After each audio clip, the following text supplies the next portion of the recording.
5 বছরের লাগে ইসলাম। কয় বছর? এটা মনে অনেকে বুঝেন না। ইসলামের মেয়াদ কয় বছর? নাউজুবিল্লাহ, শুনতে কেমন লাগে? ইসলামের মেয়াদ কি 5 বছর? আপনি যে 5 বছর ক্ষমতায় গিয়ে ইসলাম প্রতিষ্ঠা করবেন কোন? ইসলামের মেয়াদ কি 5 বছর?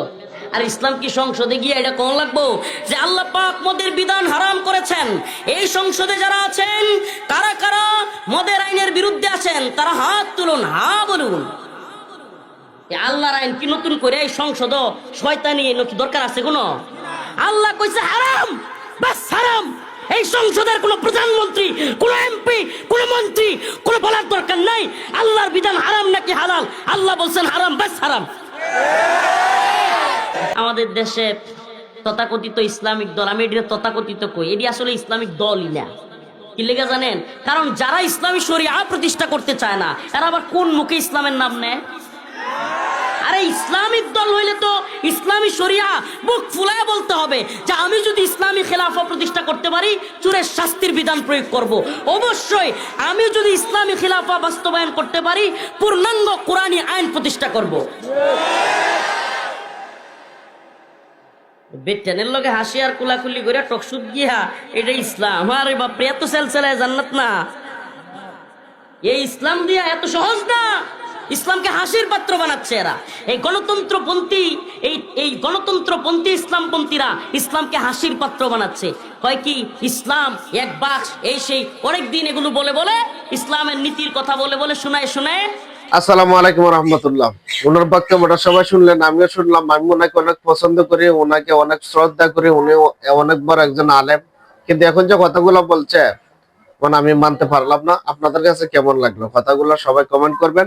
কারণ উনি যে কথাগুলো বলছে যে তারা শরিয়ানি বাস্তবায়ন করতে রাজি না, শরিয়ানকে মুখ দিয়ে বললেই হয়ে যাবে হুজুর। আগে তো তারা যাওয়া লাগবে ক্ষমতায়, তারপরে কিছু কিছু আইন কানুন আছে, আস্তে আস্তে দাফা দাফে উপর দিকে উঠা লাগে। আর হঠাৎ করে বললে সব হয়ে যাবে, জিনিসটা কিন্তু তেমন না। আর মদ গাঁজা এগুলো যে বলছেন আল্লাহ যেটা হারাম করছে সেটাই হারাম। আজ পর্যন্ত চিল্লাপাল্লা অনেক করতেছেন, কোনটারও বন্ধ করতে পারছেন? তো সংসদে ভাবে যদি আইন পাশ করা লাগে সংসদে যেতে হবে, আর নয়তো কাজ হবে না। ধরেন একটা মসজিদের মধ্যে ইমাম সাহেব নামাজ পড়ায়, ইমাম সাহেব ভুল করেছে, কেন লুকমা দিবে? কে মুসল্লি দিবে? না বাহিরের রাস্তা দিয়ে একটা লোক চলাফেরা করতেছে সে লুকমা দিবে? বাহির থেকে একটা লোক যদি লুকমা দেয় ইমাম সাহেব গ্রহণ করবে না। কেন করবে না? কারণ সে তো মসজিদে যায় নাই, তাহলে তার এটা সে মাইনা নিবে না। আর মসজিদের ভিতরে যদি একটা লোক লুকমা দেয়, একজন মুসল্লি দেয়, তাহলে কিন্তু ইমাম সাহেব গ্রহণ করবে, কারণ সে নামাজি।